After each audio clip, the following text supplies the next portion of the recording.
Base of ম্যাথমেটিক্সে তোমাদের সকলকে স্বাগত। এখন আমি আলোচনা করছি গড় বা অ্যাভারেজ নিয়ে।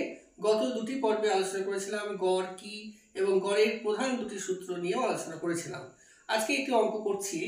অঙ্কটি হলো 1 থেকে 15 পর্যন্ত সংখ্যার গড় কত। এই ধরনের অঙ্ক তোমাদের চাকরির পরীক্ষাতে থাকে। এখন আমরা যদি গড়ের যে সূত্র জানি সেই সূত্র অনুযায়ী এই অঙ্ক যদি করতে যাই তাহলে কেমন হবে? 1 থেকে 15 পর্যন্ত সংখ্যা সবগুলো যোগ করতে হবে, যোগ করে 15 দিয়ে ভাগ করতে হবে। কিন্তু এটা একটা বড় প্রসেস হচ্ছে, কিন্তু এর থেকেও একটা শর্ট প্রসেস হয়। কেন হয় একটু লক্ষ্য করো। যেমন মনে করো 1 2 3, আমি যদি বলি যে 1 2 3 এই তিনটি সংখ্যার গড় কত, তা তোমরা অবশ্যই যোগ করবে, যোগ করে 3 দিয়ে ভাগ করবে। তো যদি যোগ করি তাহলে যোগ হচ্ছে তোমার 6, 6কে 3 দিয়ে ভাগ করলে হচ্ছে 2, তাহলে গড় হচ্ছে 2।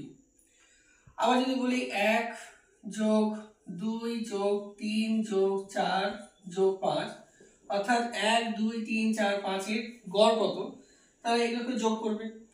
যোগ করে হবে তোমার 2 1 3 6 10 15 হবে। আর এখানে 5টা সংখ্যা আছে, 5 দিয়ে ভাগ, অর্থাৎ গড় হচ্ছে 3।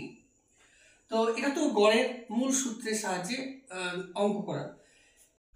কিন্তু লক্ষ্য করো এই অঙ্কে এই 3 এবং 1 যদি যোগ করি তাহলে যোগফল হচ্ছে 4, আর 4কে যদি আমরা 2 দিয়ে ভাগ করি তাহলে ভাগফল হচ্ছে 2, অর্থাৎ এই 2 আর এই 2 সমান হচ্ছে, অর্থাৎ এটাও একটা গড়ের সূত্র হতে পারে।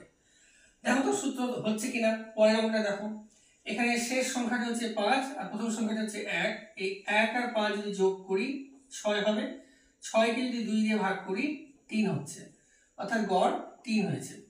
অর্থাৎ এটা একটা সূত্র। সূত্রটা কি? প্রথম সংখ্যা আর শেষ সংখ্যা যোগ করব, যোগ করে তাকে 2 দিয়ে ভাগ করব, তাহলেও কিন্তু গড় বের করা যায়। এখন তোমাদের মনে হতে পারে যে এটা প্রথমে 1 আছে তাই হয়তো যোগ হলে হবে, কিন্তু 1 ছাড়াও হবে। যেমন ধরো 2 3 4, যদি বলা হয় 2 3 4 এর গড় কত, তাহলে আমরা তো যোগ করব। যোগ করলে কত হয়? 2 আর 3 এ 5, 5 আর 4 9, 9কে 3 দিয়ে ভাগ করলে 3 হয় গড়।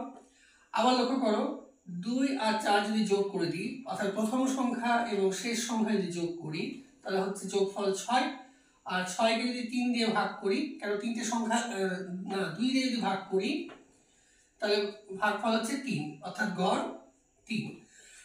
তাহলে আমাদের আজকের নতুন সূত্র হলো, যদি এরকম প্রশ্ন থাকে 1 থেকে 15 পর্যন্ত সংখ্যার গড়, অর্থাৎ পরপর সংখ্যা যদি থাকে, মানে ব্যবধান যদি এলোমেলো না থাকে, একদম ব্যবধান যদি পরপর থাকে, তাহলে গড় করার নিয়ম হচ্ছে প্রথম সংখ্যা এবং শেষ সংখ্যা যোগ করবে। অর্থাৎ এখানে প্রথম সংখ্যা হচ্ছে 1 আর শেষ সংখ্যা হচ্ছে 15, এটা যোগ করবে এবং সেই যোগফলকে 2 দিয়ে ভাগ করবে। তাহলে হচ্ছে 15 আর 1 16, 16কে 2 দিয়ে ভাগ, তাহলে 8। এভাবে করা যাবে। তাহলে আমাদের সূত্রটা হচ্ছে এরকম। এই অঙ্কের ক্ষেত্রে গড়ের সূত্র হচ্ছে প্রথম সংখ্যা যোগ শেষ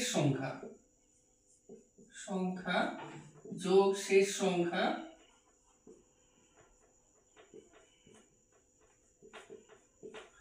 বাই 2। এখন এই ধরনের অঙ্কগুলো আরো কয়েকটা উদাহরণ নিলে পরে জিনিসটা পরিষ্কার হবে।